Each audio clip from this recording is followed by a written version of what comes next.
Alright guys, what's going on? I haven't opened up yet.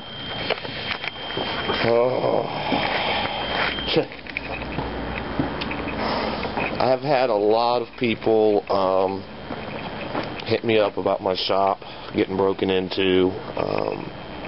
There's a lot of people out there that actually give a shit, which every time something like that happens, it just surprises me.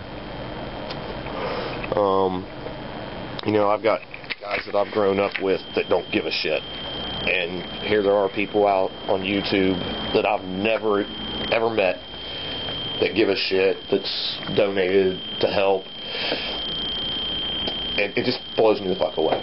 But anyway, since some of the people have been asking specific questions,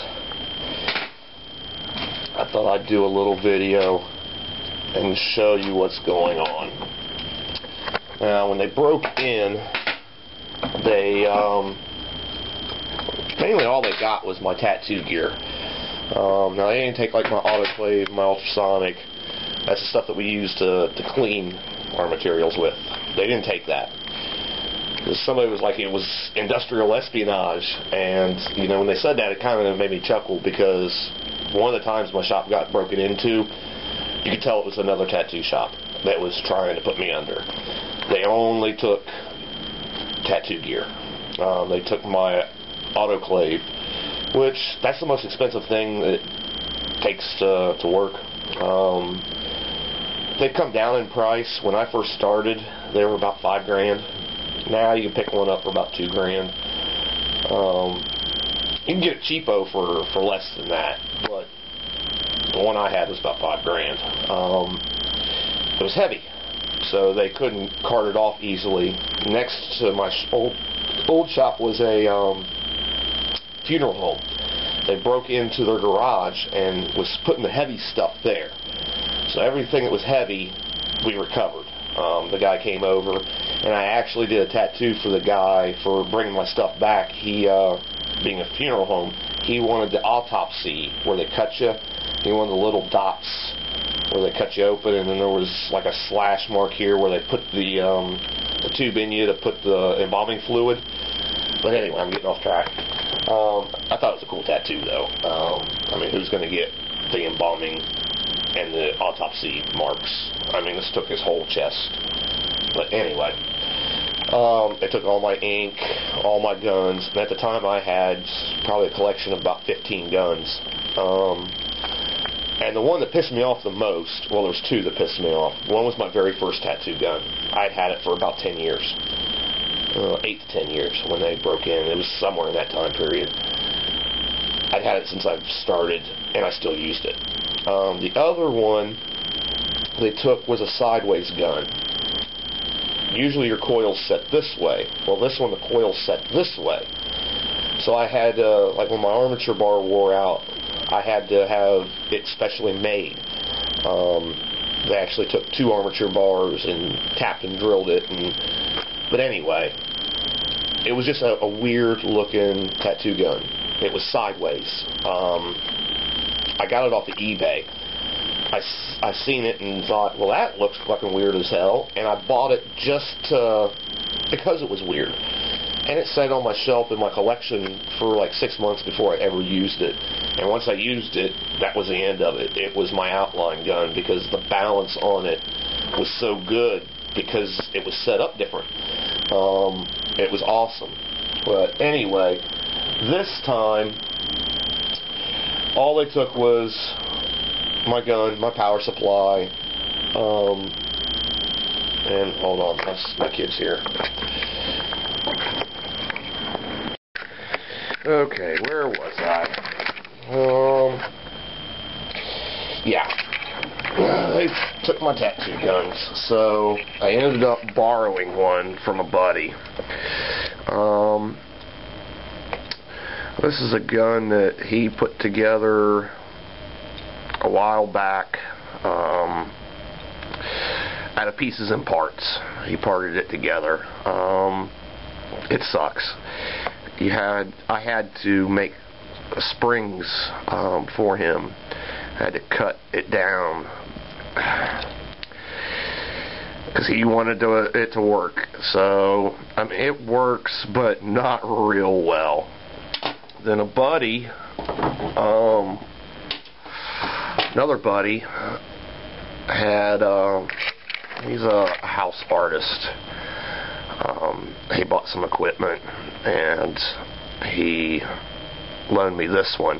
The only problem is my tubes won't fit in it. Most of the guns I use, see, this is a solid piece right here. Mine are cut, and there would be a screw right here, and then this screw, and then it pinches it. Well, these ones are famous for breaking right here. It puts tension on it. It's not real well made, but it's very light, and a lot of people like it. I use a very heavy machine. My machine probably weighs as much as 2 to 3 of these. Same with this one. This one's heavier than this one, but it's still real light compared to what I normally run with. I run with a very heavy gun.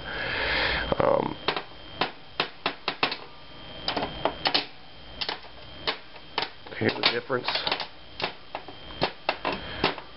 This is one big chunk of metal. Now mine, I run a V machine, which is similar in weight to this one. See, they didn't take these ones because they were up in the cabinet in pieces and parts. You can see this one doesn't have springs or an armature bar. It doesn't have a capacitor because I had a capacitor below in one of my guns, and I just took a pair of snips and said snip, snip, took it off because I didn't use this one.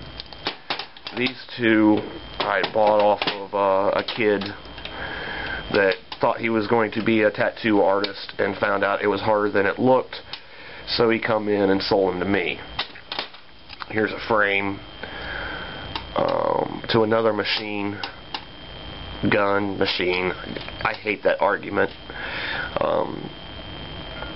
This is a lot like the one that I run. You see that there's a hole right here and a hole right here. This, there's no adjustment. There's one place that thing can go. Same with this purple one. There's no adjustment. You've got one spot. That's why I had to cut this spring. Now with a frame like this, if that spring's short, I can move this up. If the spring's long, I can move it back. That's the kind of machines that I run. Now the V machine that I've got, the hole in the bottom's bigger. So you can move your coils. There's adjustments. This, there's no adjustment. There's one spot.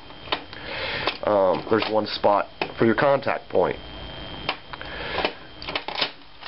This, you can move the contact point. Here's another gun that's actually shaped like a gun. That's the only reason I bought it. It was a cheapo. It's real light, but it looks like a gun. And a lot of tattoo artists, there's a big argument over whether it's a tattoo gun or a tattoo machine. Some guys will say it's a machine, and if you say it's a tattoo gun, it just shows how little you know, and you know, the whole egotistical, I'm better than you because I call it a machine and not a gun. Well, I shoot tattoos. I don't machine tattoos. And the very first tattoo gun Benjamin Franklin did, and if you look on the patent, it says tattoo gun. It doesn't say tattoo machine. That's just my little argument. I mean, it doesn't matter. Yes, it's a machine. But that's why I bought it. It was because it looked like a gun. And that way I could shut people up and say, well, it's shaped like a gun, so it's my gun. I know it's a very ignorant argument, but that's how petty some of these guys get.